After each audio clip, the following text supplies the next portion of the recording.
पिता पुत्र पवित्र आत्मा के नाम पर आमीन। हमारे प्रभु यीशु क्रिस्त की कृपा शांति सदा सर्वदा आपके साथ रहे। प्रिय विश्वासियों, प्रार्थना के विभिन्न रूप पर विस्तृत जानकारी हम देंगे। प्रार्थना प्रार्थना की परिभाषा, प्रार्थना ईश्वर से संवाद करने का एक माध्यम है, हमारे हृदय की खोज है। प्रार्थना का उद्देश्य क्या है? यह एक क्रिस्तीय जीवन में ईश्वर के साथ जो संबंध हो, उस संबंध को गहरा करने का एक साधन है। और इसमें 5 प्रकार है, और विनती और प्रार्थना, मध्यस्थता, स्तुति, आराधना। और दूसरा इसका अनेक रूप है। प्रार्थना विभिन्न रूप है। ये एक सामान्य प्रार्थना है, हम सब कर सकते हैं, यानी वाचक प्रार्थना, वोकल प्रेयर। ये शब्दों को प्रेयर करते ईश्वर से बात कर, और इस प्रार्थना में शरीर आत्मा शामिल है। और हम इसे घुटने टेक कर भी कर सकते, चलते चलते भी कर सकते। और एक बाइबल में एक उदाहरण प्रभु की प्रार्थना मत्ती अध्याय 6 और पद 6 है। और इसके गीतों के द्वारा भी हम एक प्रार्थना कर सकते हैं। यह प्रार्थना बहुत सरल और सभी के लिए सुलभ है। सामूहिक रूप से किया जा सकता है, जैसे में सब बलिदान में हम प्रार्थना करते हैं। और व्यवहारिक सुझाव यह है कि उदाहरण के लिए पिता हमारे, प्रणाम मरिया, धर्मसार, क्रूस का चिन्ह और एंजेलस आदि प्रार्थना कर सकते हैं। ये प्रार्थना करते में सच्चाई और ध्यान का अभ्यास करना बहुत जरूरी है। और एक सर्वोच्च प्रार्थना है, जैसे निर्धारित प्रार्थनाएं, और इसमें स्फूर्ति हो सकती है। और दूसरा एक मेडिटेशन यानी ध्यान प्रार्थना। इसकी परिभाषा यह है कि यह एक चिंतनशील प्रार्थना जिसमें विश्वास के रहस्यों पर मनन किया जाता है, ईश्वर से जुड़ने और एक धार्मिक चित्रों एवं आध्यात्मिक लेखन पर ध्यान केंद्रित करना है। इसके लिए एक व्यवहारिक सुझाव यह है, शांत स्थान पर आप ढूंढे और धर्मशास्त्र या आध्यात्मिक पुस्तकों का मार्गदर्शन के रूप में उसको उपयोग हम कर सकते हैं। और इसके अलावा ईश्वर के वचनों पर ध्यान करें और उन्हें अपने दैनिक जीवन में कैसे लागू करें, इस पर मनन करना बहुत जरूरी है। और ईश्वर की कृपा प्राप्त करने के लिए ये बहुत मदद करती है। और उसके बाद ध्यान मग्नता यानी कंटेम्पलेशन, इसका उपयोग निर्णय लेने, आदतों की जांच करने में और जांच मदद के लिए किया जा सकता है। यह एक चिंतनशील प्रार्थना, एक अभ्यास जिसमें किसी विषय के बारे में गहराई एवं उद्देश्यपूर्ण सोच शामिल है। इसका वर्णन है ईश्वर के सामने एक मौन, एक प्रेमपूर्ण उपस्थिति में रहना। इसे प्रार्थना का उच्चतम रूप माना जाता है। और ये ध्यान से भिन्नता, ध्यान में सक्रिय चिंतन होता है, जबकि ध्यान मग्नता में हम ईश्वर के उपस्थिति में चुपचाप रहते हैं। और इसके लिए संतों की शिक्षाएं, यानी समझे जॉन ऑफ द क्रॉस और सेंट टेरेसा ऑफ अविला जैसे रहस्यवादी संतों के द्वारा प्रभावित है। इसमें कई प्रकार की होती है। गाइडेड मेडिटेशन, निर्देशित ध्यान है, यह व्यवहारिक सुझाव, और ये focus on breathing, centring prayer. ध्यान मग्नता प्रार्थना धैर्य आवश्यक है, और ध्यान मग्नता में अधिक प्राप्त करने की क्रिया है, देने की नहीं है। और मौन का अभ्यास करें और ईश्वर की उपस्थिति को स्वीकार करें।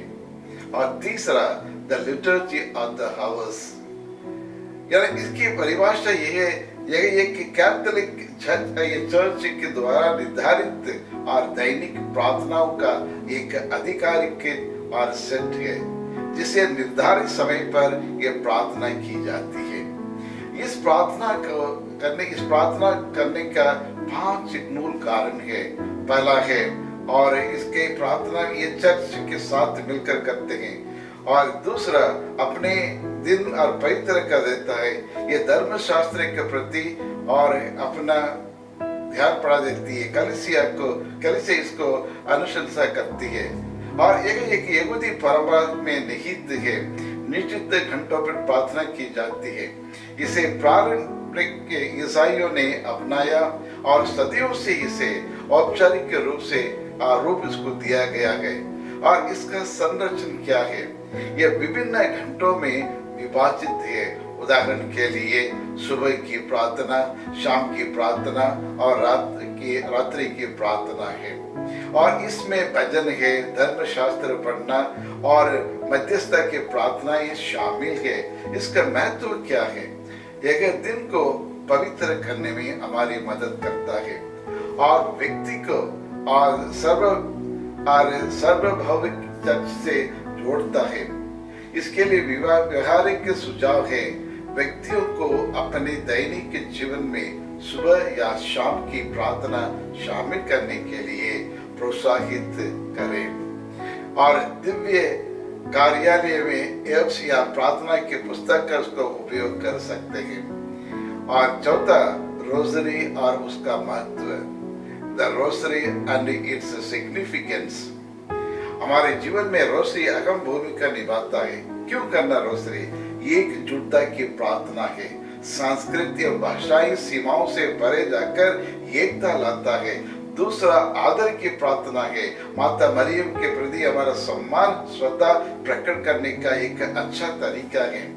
और तीसरा, लोगों को मदद करती है। और चौथा, यह प्रार्थना जो पवित्र तृत्व की ओर हमें ले जाती है।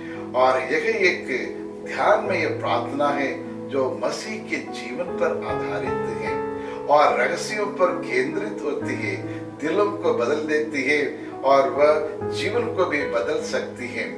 और इसमें ये प्रणाम मरियम प्रार्थनाओं के दर्शक होते हैं जो हे पिता हमारे महिमा हो और इसके साथ जुड़े होते हैं। इसकी संरचना क्या है?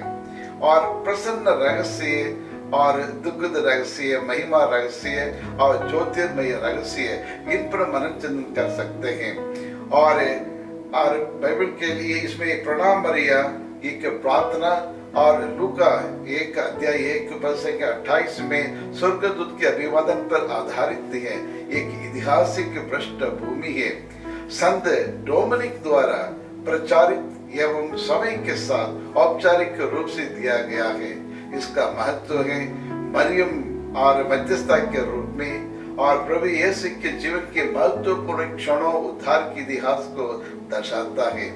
व्यवहारिक सुझाव, लोगों को रोजरी के दैनिक रूप में और घटनाएं के समय में प्रार्थना करने के लिए प्रोत्साहित करें। और रोजरी का उपयोग सुसमाचार पर ध्यान करने के लिए एक साधन के रूप में करें। और अंत में निष्कर्ष, और प्रार्थना ईश्वर के साथ संबंध को गहरा करने का एक अच्छे साधन है। प्रत्येक प्रार्थना का रूप हमें आध्यात्मिक जीवन में अनोखे तरीके से बढ़ने का सुंदर अवसर हमें प्रदान करता है। विभिन्न प्रकार की प्रार्थनाओं का अभ्यास करें। वाचिक प्रार्थना और ध्यान मग्नता प्रार्थना, ध्यान प्रार्थना, अवस की पूजा और रोसरी सभी और प्रार्थना में ये जीवन को हिस्सा हो सकते हैं। और इसके साथ प्रार्थना हमारे ईश्वर के साथ संबंध को पोषित करने का आधार है। चाहे वह और वाचक हो, ध्यान मग्न हो और ध्यान मग्न प्रार्थना क्यों ना हो, कोई भी किसी प्रकार की प्रार्थना हो, लेकिन हमारे आध्यात्मिक जीवन में को आगे बढ़ाता है। आइए इसके लिए हम ईश्वर से